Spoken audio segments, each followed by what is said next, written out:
Welcome to another episode of Erik Wait Whiskey Studies, and in this video, I'm going to do a review of the Macallan 12-year-old double cask Highland single malt Scotch whiskey.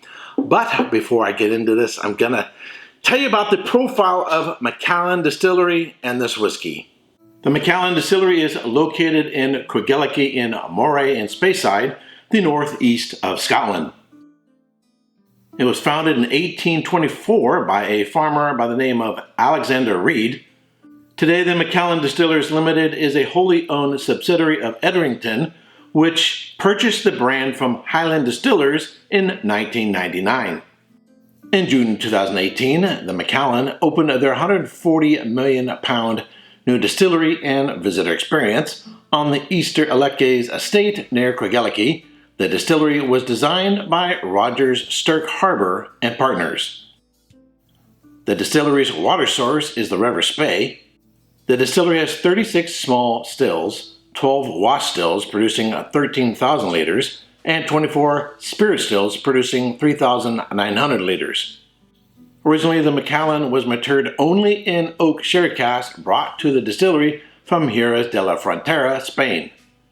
Beginning in 2004, the Macallan introduced a new main product, the Fine Oak Series, with the whiskey mellowed in bourbon oak casks as well as sherry casks. In 2018, the Fine Oak Series was renamed as the Triple Cask Matured Range. The Macallan 12 Double Cask Highland Single Malt Scotch Whisky is aged 100% in sherry-seasoned American and European oak casks. It has natural color, it's bottled at 43% alcohol by volume, and sells for about $70 in my neighborhood. So my whiskey journey began in 2016. I was studying for the Wine and Spirit Educational Trust Diploma, which has 6 units, or at least it did at the time. Wine production, wine business, table wines, fortified wines, sparkling wines, and spirits. I had no interest in spirits whatsoever, but I was going to have to take an essay exam, and I was going to be blind tasted on 3 spirits, so I had to at least become familiar with spirits. A fellow student of mine recommended I get little mini bottles of rum, vodka, gin, so forth, and one of the little minis I got was a Macallan 12-year-old. My prior impression of Scotch whiskey was just the peated whiskeys. Maybe I tried it sometime when I was in high school. I don't remember, but my perception was that Scotch whiskey smelled like rain gutter water. You know, so I'm guessing at some point, I don't have a particular memory. I just remember at some point in time I had smelled a peated whiskey, and that was my impression of all of Scotch whiskey. So when I had this first experience with the Macallan 12-year-old, I was like, oh wow, this is really something different. I was amazed by its complexity, its layers of flavor, and its intensity. Now you got to keep in mind, if you're coming from beer, which, 8% ABV or something like that, wine, 13.5 to 14.5, something like that, to go from 14.5 ABV with your typical, particularly California wines, to just 40 ABV, let alone 43 ABV, is a huge jump. So I was really taken back by the intensity of the aromas. Now, once you get into Scotch whiskeys, you start drinking, experiencing, and enjoying cask strength whiskeys, 40 ABV or 43 can seem rather anemic. But when you're going from beer or wine into whiskey, 43 or 40 seems quite intense. So I was really taken back. I was like, wow, this is really something. And something sparked within me. Suddenly, I had this huge fascination for whiskey. I ordered like 104 mini bottles sent over from the UK, from the Whiskey Exchange, as well as many I could find in local shops. Within 6 months, took a trip to Kentucky, visited 6 bourbon distilleries. Probably 2 years later, I took my first trip to Scotland. Back then, the Macallan 12-year-old was probably $46 to $50, somewhere in that in that price range, somewhere in that neighborhood. It has obviously jumped up in price, and they've changed their casking a little bit. Now, I have a certain fondness for the Macallan because it was my first love. From the Macallan, I then went into LVMH brands, particularly Glenmorangie and Ardbeg, and then the rest was history. So, on this, I get moderate intense aromas of sultanas or golden raisins, light spice, honey, probably like ginger spice, a little bit of cinnamon, vanilla, slight floral notes, dried oranges, hint of caramel, a little bit of toffee on the palate.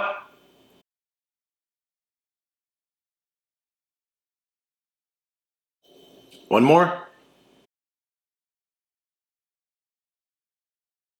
Starts off sweet, dries a little bit on the back end. The nose is confirmed. Sultanas, golden raisins, dried oranges, caramel, vanilla, ginger spice, hints of cinnamon, perhaps a little bit of cardamom, perhaps a little bit of nutmeg. The transition from the front and the middle into the finish isn't dramatic. It does dry more towards the back end than on the front. So it starts off sweet and then goes a little bit dry towards the back.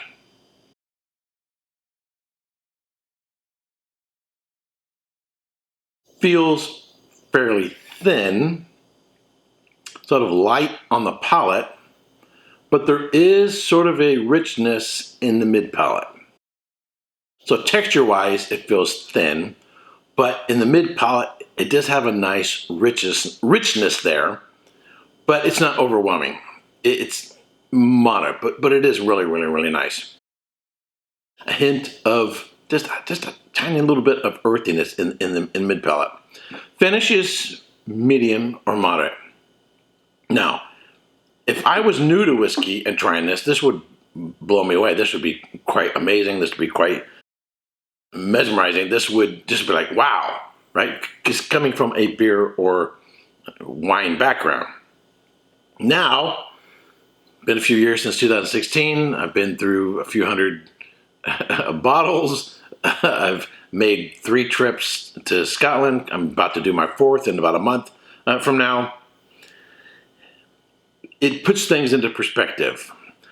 This is not a beginner's whiskey per se, but it is sort of an everyday drinker, moderate, okay Scotch. It's nice. It has nice transitions. It has a nice overall profile.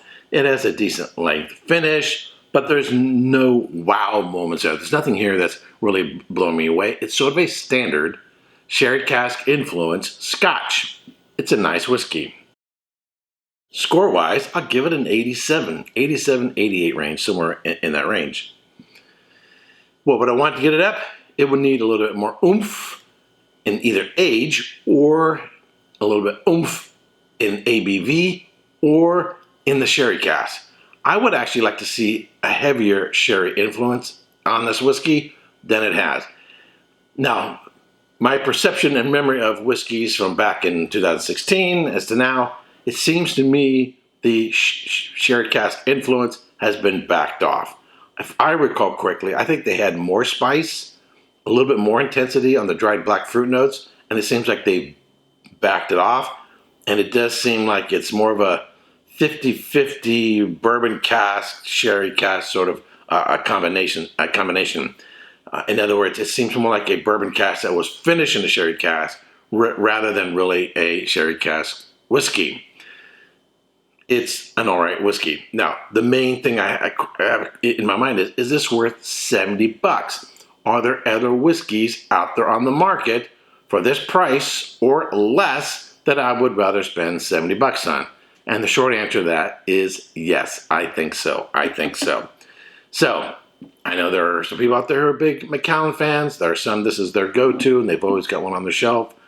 I just think it's an okay whiskey that, if you shop around, you could probably find something better in the same price range with a similar profile. In fact, I'm going to do a video review of another whiskey that I'll do a comparison with this one in my next video. So if you've not already subscribed, I highly recommend you do so and stay tuned for that video. I will reveal shortly after this one what that bottle is. All right, until next time, Sláinte. Hey, don't forget to subscribe and check out these other whiskey videos.